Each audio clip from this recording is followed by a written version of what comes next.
Hello, class. Today we're going to be introducing a writing assignment, and it's covering our lesson today on action potentials. So, the scenario of the assignment is that you are a lab student who is studying action potentials, and you have a new student who knows nothing about the topic. And so, your PI is asking you to craft an in depth explanation about how action potentials work. So the task is to prepare this explanation as a written paper and to back it up with evidence from accredited sources. For this, you will be needing to conduct a literature search. So here are some key terms that I have provided to help guide your writing and search for relevant scholarly articles.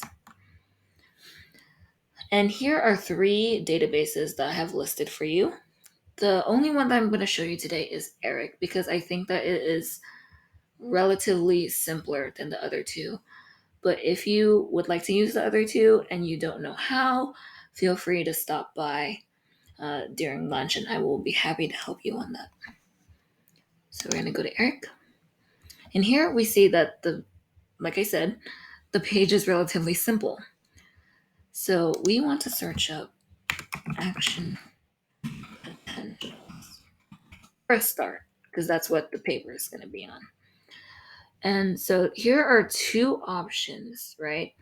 Here it says peer reviewed only. So what that means is that the article has been reviewed by multiple people to make sure that the information in the article is accurate and up to date. So peer reviewed articles are going to be more credible than articles that are not peer reviewed.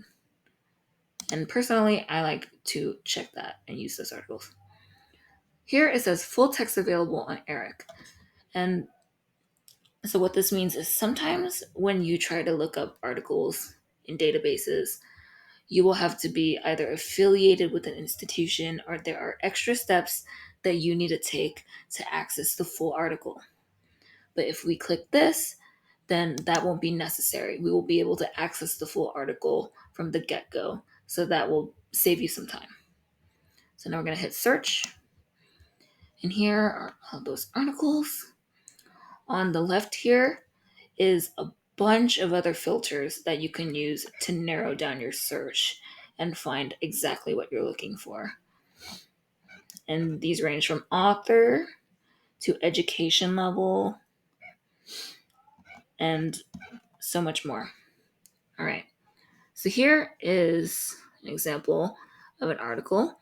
And over here, as we see, it's peer reviewed because we checked this off.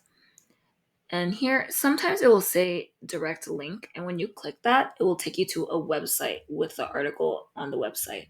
But here, it says download full text because there's a PDF that you can access and download for later.